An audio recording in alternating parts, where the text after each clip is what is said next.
নমস্কাৰ। আজি পুনৰবাৰ কিছুদিন পিছত মই কেইটামান অসমীয়া শব্দ আমাৰ আহোম ভাষাতনো কি বুলি কোৱা হয় তাৰ ওপৰতে এটা সৰু ভিডিঅ' লৈ আহিছোঁ। প্ৰথম শব্দটো হ'ল ভাত খোৱা আৰু দ্বিতীয়টো হ'ল শাক খোৱা।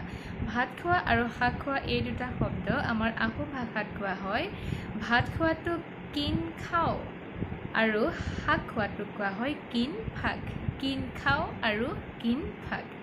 তাৰপিছতে তৃতীয়টো আৰু চতুৰ্থটো হ'ল মিঠাই খোৱা আৰু টেঙা খোৱা। মিঠাই খোৱা আৰু টেঙা খোৱা এই দুটা শব্দ কোৱা হয় ক্ৰমে কিন বান আৰু কিন চুম। কিন বান মিঠাই খোৱা আৰু কিন চুম হ'ল টেঙা খোৱা। তাৰ পিছতে বাকী থাকিল আৰু দুটা শব্দ, আৰু সেই দুটা হ'ল উঘলা আৰু পোতা। উঘলা শব্দটোৰ আমাৰ আহোম ভাষাত কোৱা হয় কোন বুলি, আৰু পুতি দিয়া শব্দটোক আহোম ভাষাত কোৱা হয় পোক বুলি। আজিৰ ভিডিঅ'টো আছিল ইমানেই। যদি ভাল লাগিছে তেন্তে হ'লে মোক এটা কমেণ্ট কৰি জনাই দিব, তেতিয়া মই এনেকুৱা আৰু শব্দ লৈ আহিম। ধন্যবাদ।